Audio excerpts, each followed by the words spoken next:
Time now for Rocky Jordan.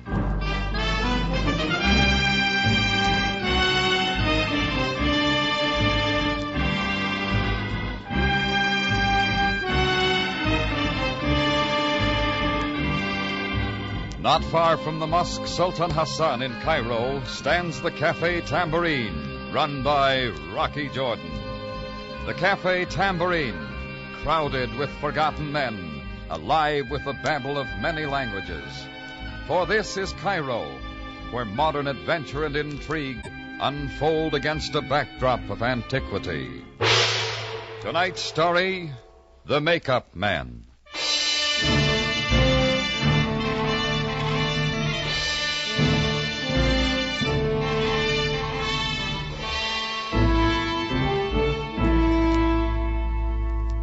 Be sure and buy a guidebook if you ever come to Cairo. It'll come in pretty handy. It'll tell you about the pyramids and the religion and the people, to drink plenty of boiled water and move slow, and the kind of clothes to wear so you'll be able to handle the heat. But the guy I met yesterday must have quit school early, or he didn't like guidebooks. He was standing at my door in a cutaway coat and pinstripe pants, derby hat, cane, gloves, elevator shoes, and a fistful of Egyptian pound notes. You are Mr. Jordan, no? I, Max Vladny, have come to see you unappointed. That's right, I'm Jordan. I come in. Sure, why not? You will do it? Do what, Mr. Max Vladny. Vladny Max 1642 Mulholland Drive, Hollywood 28, on Imperial Studio Payroll, Social Security 5248-1978. I am American like yourself. You're a long way from home, Yankee. Sit down. I do not have time, Mr. Jordan. I will not sit. However, I demonstrate. You see. This flower is wilted. I do not need it. This luggage check already lost. Also, I do not need. Cane? I place on desk. A gift from my grandfather, very nice fellow, I keep. Also gloves which I buy in Paris. Now, what I have left, Mr. Jordan? About 200 pounds in Egyptian banknotes. From bank I have just come. Also this I do not need. For you. All for you. I don't have a nickel. Why do I win the jackpot? Now what I have. I answer myself. Bullet hole in Derby, you see? He's not finished. 1, 2, 3. Those look like 38 slugs. Where'd you get them? Out of doorway to soundstage I dig them, where I am shot last night as I work. Well, who's shooting at you? If I know who shoot, I shoot back. I have no enemies. Everyone in picture company is mad in love with Max Vladny. I can buy new hat, but cannot buy new head. Mr. Jordan, please, you will stop my body from dying. Well, you're at the wrong place. The police department's 8 blocks down the street. I will explain. In Imperial Motion Picture Studio, where master of makeup Max Vladny is imported to Cairo, Egypt, with the entire cast and company of great desert epic Tie My Rope Tight to create beautiful faces from skinny skulls and fat necks is much newspaper. Free publicity sometimes for agents to press. Egyptian police think because I work for motion picture company is free trick for agents to press into newspaper. But it's not free, Mr. Jordan. To you, I come to take no chance. All right, you made your point. In I am, Mr. Jordan? You will accompany me, no? I haven't seen a real movie set in a long time. Sure, why not? Already better, I feel. I kind of liked the little guy. I guess I believed his story.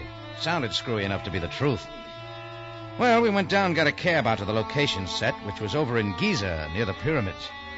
I tried to get a little more information out of him, but it didn't come to much.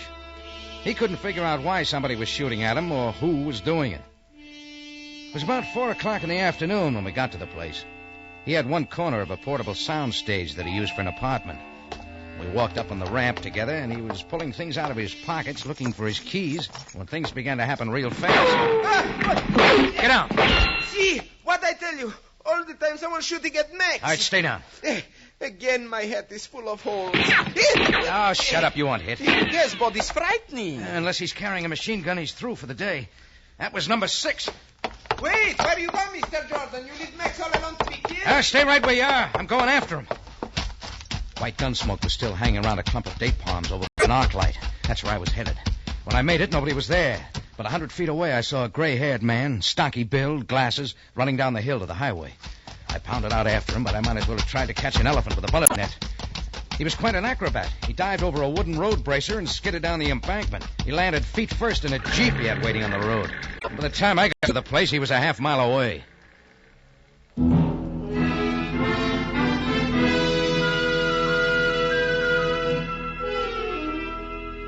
Well, when I got back to the stage, there was a black Nash convertible in the driveway and a blonde girl in the doorway. She had her hands full of Max. He had big tears in his eyes, and she was looking for a handkerchief. Something like this happening to you. Max, why? Why anybody would want to do such a thing is beyond me. Beyond me also is this Hilda. What enemy do I? Max, darling, I don't know, I'm sure, but please, you must think. Think? How can I think? Max, how terrible. How do you do? You're Mr. Jordan. Did you kill him? No, he got away. Oh, and I am again to be shot at. You say he got away? Yeah, who are you? Oh, beg my pardon. This is Hilda Graham. You have seen her in the movie pictures. Some actors they call the shape or the face. Hilda Graham we call the hair. She is my wife almost. I heard shots as I drove up and found poor Max by the door. Oh, it's got to be an end to this business, Mr. Jordan. It's got to end quickly. Next time, maybe I will be in the head. Mr. Jordan, it certainly does have to stop. Why, Max Vladney is the finest makeup artist in the world. From Hungary to the United States citizen. And it'd be a great loss to the Imperial Motion Picture Studios. To the entire motion picture business if anything ever happened to Max. See? I am valuable. Did I not tell you I am great always? Yeah, sure. Got a phone strung in here? In there. In my private workshop and study where I hope to work and live. Use it, please, Mr. Holden, before I am dead. Max, you darling, this is all so terrible. Yes, I know. And after all you've done for me, now I shall be able to help you, and I feel so helpless. Oh, it's terrible for me. Captain Sabaya speaking. Sam, this is Jordan. Yes, Jordan. I'll give you the details later. I'm calling from the motion picture location.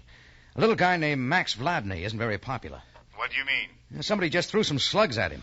Was anyone injured? So far, no. Thank you for calling, Jordan. What do you mean, thank you for calling? Look, Sam, this little You guy... are being made a fool of.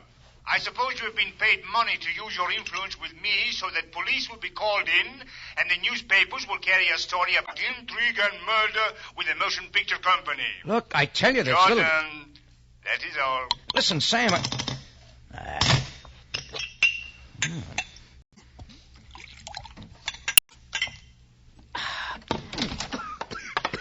You through phoning, Mr. Jordan? Yeah. Want a drink? No, thanks. I have a brand of something much better than that in my hotel room. I'll bet you. Location trips are often very arduous and rustic, but this time I have a lovely suite of rooms at Shepherd's. Do you know where it is? Well, I've been around. And I'm all alone there. Don't you think you ought to be in there holding hands with your boyfriend? He's had a hard day. Max? He'll keep. Then you're liable to burn up. Mr. Jordan, who do you suppose is shooting at Max? Oh, you tell me, lady. I just met him. I thought you said you saw whoever it was. I did. A native? Maybe. Perhaps someone from the motion picture company. Maybe. You're sort of confused, aren't you? You don't really know whether it's just a trick or not, do you? Oh, that isn't what I'm confused about. Oh. Well, I have to be on the set early tomorrow morning. If there's anything I can do at all, I'd be only too happy to cooperate. Why don't you start by telling me who handles your properties here? A .38 isn't very popular in this part of the world. It's an American gun, one you might be using in this movie. Any American gun is registered with customs. Really? And I have some slugs that Max gave me. Oh, I can dig some more out of the wall. And then what? Police ballistics will look into it from there. If they want to look into it. Yeah, if they want to look into it. Well, Mr. Jordan, it's been very nice meeting you, and I know that you're going to take very good care of Max. You were going to tell me the name of the prop man? Isn't that funny? I really don't know, Mr. Jordan. I really don't know. But if there's anything else I can do... Yeah, I'll give you a ring. Do that, Mr. Jordan.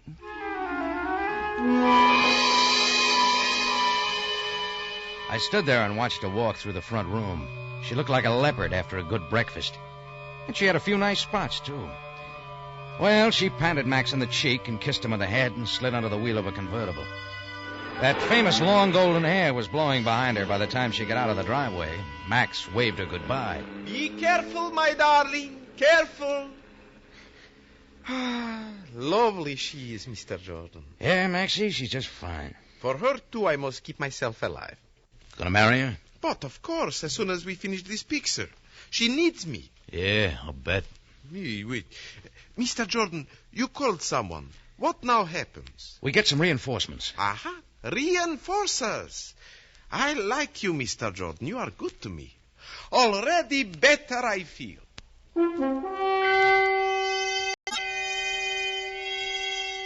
I waited till Max went to bed, then I got on the phone and called one of my boys from the Tambourine. A big kid from Texas who was doubling as extra bartender until he made his fare back to San Antonio. He showed up in 20 minutes. It's only me, Rocky. Yeah, take it easy. All right, Tex, come on in.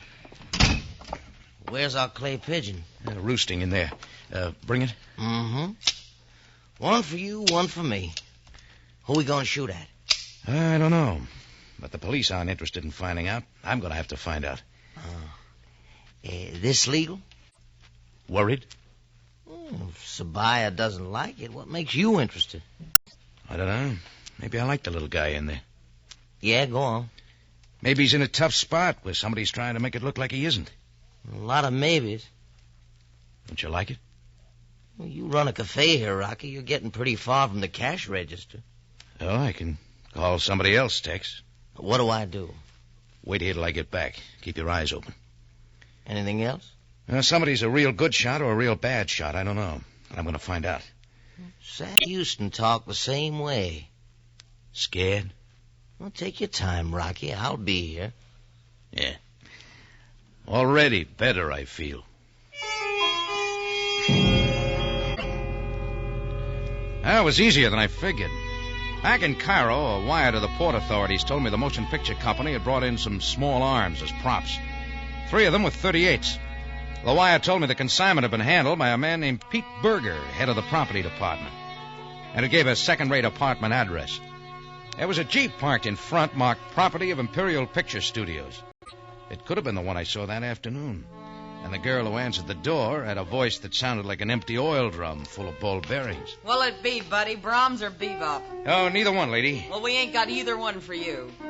How'd you get so nice? I finishing school. That guy at the piano, Pete Berger? Who wants to know? My name's Gordon. I'm looking for him. Well, that ain't him, and goodbye. Wait! I'll ask him myself. He don't talk. Besides, his name's Valley, Richie Valley. What do you want? Pete Berger. They tell me he lives here. Richie and me ain't never heard of no Pete Berger, and he don't live here. Ain't that right, Richie? See? Richie says it's so. Is, that door lead to rooms upstairs? Yeah, that door leads to rooms upstairs. Mind if I take a look? I mind a lot of things, and taking a look is one of them. And you're going to be real put out because I'm taking a look anyway. Stop him, Richie! Don't let him go up there! Bossy! I was only halfway up when a man in a sweatshirt backed over to the top of the stairs. There were 3 holes just about the center of his chest. He turned and tried to say something. I saw what was going to happen and hugged the banister.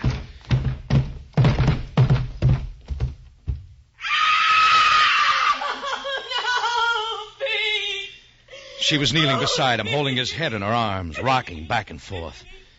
Yeah, you guessed it. It was the same gray-haired man I chased that afternoon. He didn't live 5 seconds.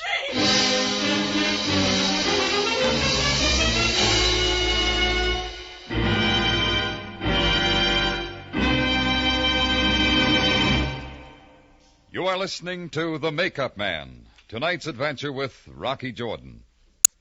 Monday night at 6, Irene Dunn and James Mason will take you into mysterious Siam for a great story of intrigue in the court of a young king. At last, the fine motion picture, Anna and the King of Siam, has come to CBS Radio Theater. Don't miss it, tomorrow night at 6 over CBS.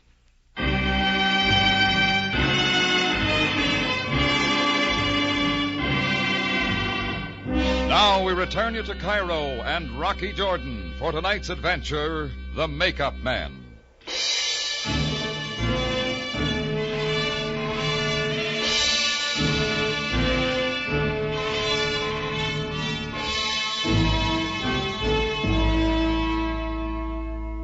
How can you keep a straight face when a little guy in a cutaway coat comes to you and complains about the bullet holes in his derby and tells you that because he's a makeup man with a motion picture company, the police think it's a publicity gag?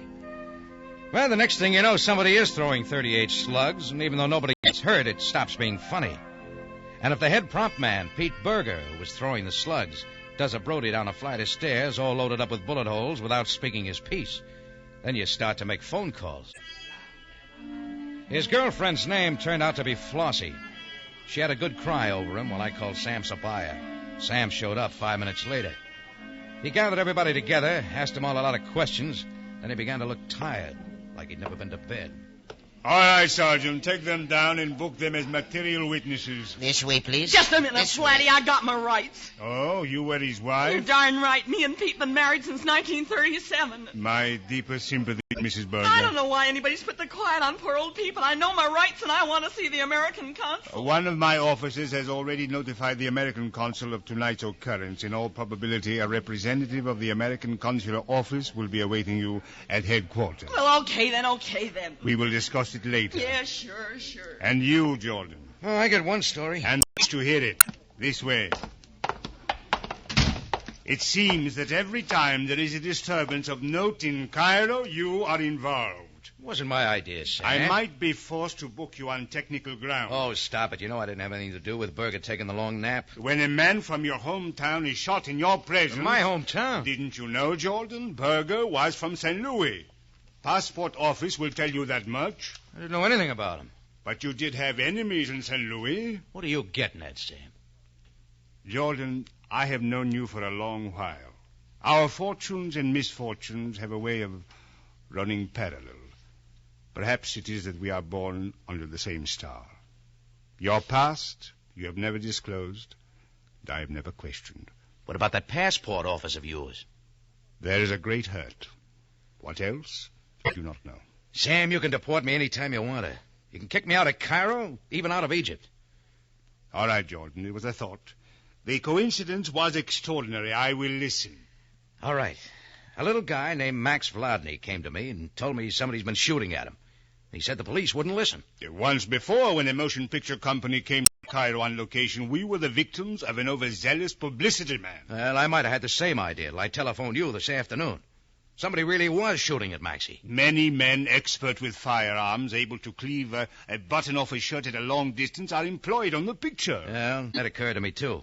But I want to make sure, so I got a line on the one who was making the noise. And you came to have a talk with him, only now he is dead. Yeah, that's him on the floor in there. The police did not totally ignore Max Vladny's request, nor do we allow a company of aliens to arrive in our city without proper credentials, and of course, we know their backgrounds. Pete Berger was an ex-convict. Huh? Some people get caught, some get away with it. Since his release from prison, he held many positions. As a stuntman, as an actor, and finally as a property man. All right, what's this got to do with me? Perhaps, Jordan, you are unwillingly an accomplice in a murder. Got something to go on? Well, someone in the motion picture company knew of Berger's background, and that someone was blackmailing him, forcing him to pay money to keep his position. Sounds like an old fairy tale, Sam. Now, one day, Berger refused to pay and threatened this someone. Also sounds a little backwards to me. Berger wound up dead. Now, my conjecture is no longer hypothetical. It becomes almost a theorem. Someone must rid himself of a threat. Positions are reversed. You're sure making up a lot of questions. Oh, no, Jordan. Answers. A complaint about being shot is unheeded. The complainant would not be suspected. But if he somehow arranges for an innocent witness to bear out his story... Me? And then waits his opportunity to rid himself of the threat... You got a name? Where is your friend Max Vladny now? Out at his place. One of my boys, Tex, is keeping an eye on him. To check the possibility, shall we make certain of that? Sure, why not? That is what I say, Jordan. Why not?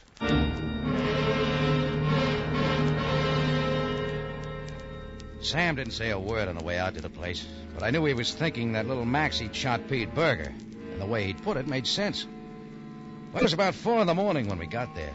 The sun was just starting to make the sky look like a load of mud. When we pulled up in front, one light was still burning in the window.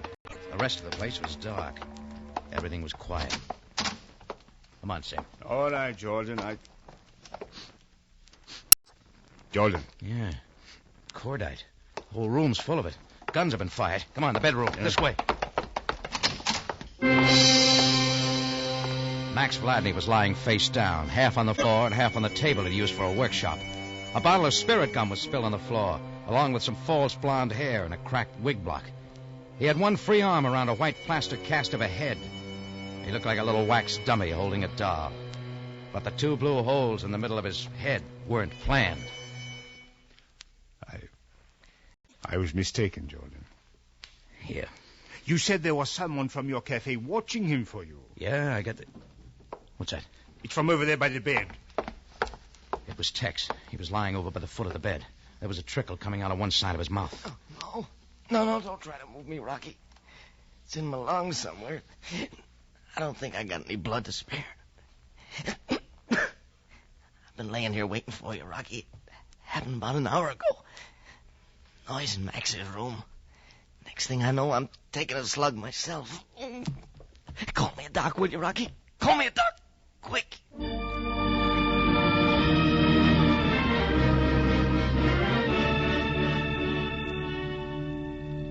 Well, Sam made a lot of phone calls before it was all over. An ambulance came by to pick up Tex and take him to the hospital.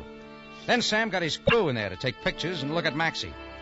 He didn't say a word to me, just went around sniffing things and looking.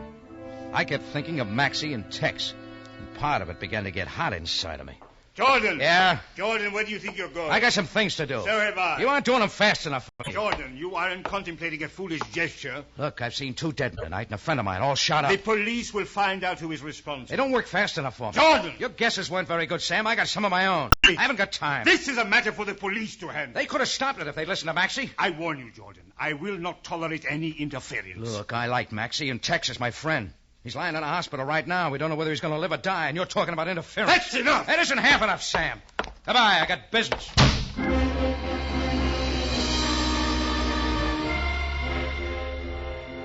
I didn't know where to start or who to start with right then. It's like that sometimes. The flag's up, the meter's ticking, but you're getting nowhere. Then it came to me that Maxie's girlfriend, the hair, didn't know about him yet, so I went over to tell her. It was 6 o'clock in the morning, but she was wearing a dress that was meant only for nighttime. Well, Mr. Jordan, when I saw you at Max's yesterday, I didn't think you'd be by for that drink so soon. But come in. I was just having some coffee. I have to be on location early. I'm all dressed for the scene, but I have to have a makeup job. Look all right to me the way you are. You can be nice. I have some tough news for you. Max? Something's happened to Max. He's dead. Oh, no. Oh, no, not Max. Poor Maxie. Somebody shot him 3 hours ago. Why? Why would anybody want to kill Max? I want to know, too. Max expected me to marry him, and he had so many plans. Mr. Jordan, what can I do to help? A smart cop named Sabaya is going to be knocking on your door pretty soon. He'll want some answers. I want him first. Would you mind terribly if we sat down? You see, Max was all I had, and I want to be near someone. Sure. I know I'm not doing this scene very well. Mr. Jordan, what can I tell you? Did Max ever mention a man named Pete Berger? I never heard the name before. He was the head of your property department. He was the one that shot at Max yesterday. He killed Max? No. But... Berger's dead, too. I was there when he got shot. Look, I'm not very good at this sort of thing. What are you trying to find? A reason?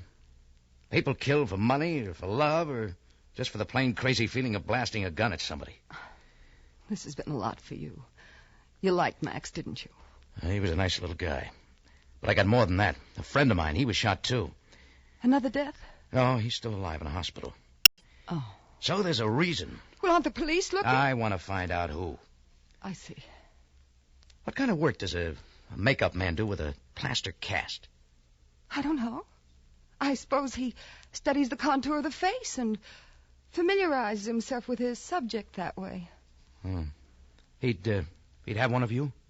I suppose so. He'd have one of every principal in the cast. That's a nice face. Yeah, I've seen it in pictures. My press agents think my hair is my fortune. Yeah. Long, golden hair. Does it feel soft and warm? The way you hoped it would feel? Mm-hmm. You've been wanting to hurt me like this. To see me like this, haven't you? And my lips. How do you like them, Rocky?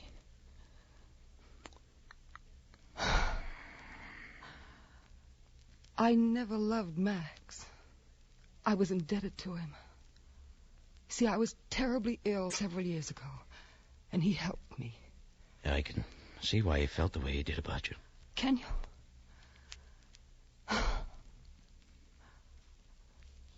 I like the way you did that. You know, Max was working on something for you. Really? He had a plaster cast of your head in his arms when I found him. There was no hair on it, and it looked funny. Don't say that. Don't ever say a thing like that. Oh, it figures.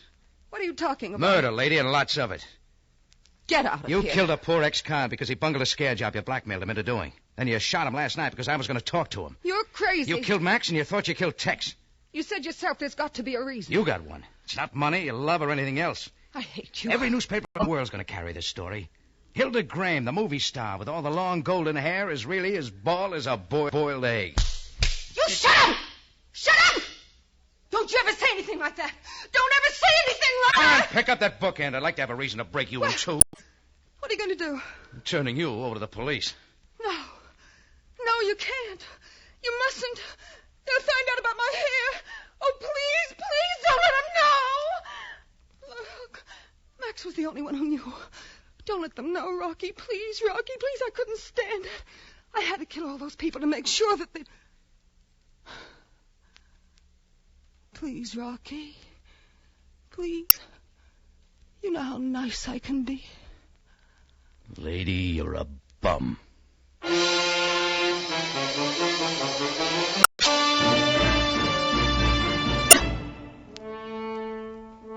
Sam got over being mad when I brought her in.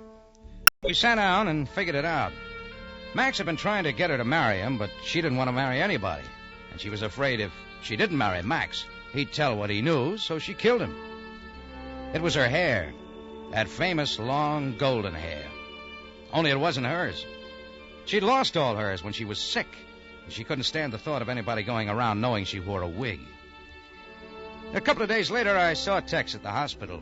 He had some transfusions and a couple of other things. He was coming out of it all right.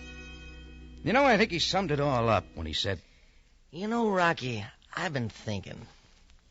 It's too bad they didn't take Hilda Graham's picture without that wig. Boy, that'd sure serve her right.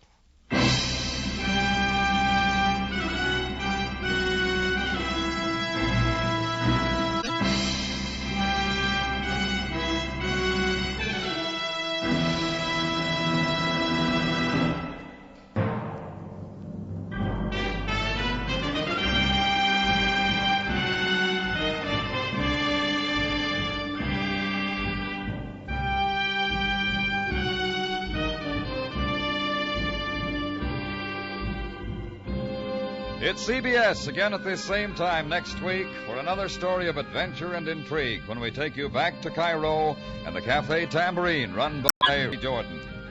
Jack Moyles plays the title role with tonight's story by E. Jack Newman, edited by Larry Roman and Gomer Cool.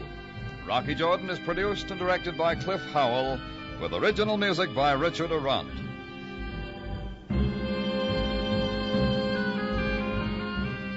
Don't forget, tomorrow night at 6, Irene Dunn and James Mason will take you into mysterious Siam for that great story of intrigue in the court of a young king. The fine motion picture Anna and the King of Siam comes to CBS Radio Theater tomorrow night at 6. Larry Thor speaking. This is CBS, the Columbia Broadcasting System.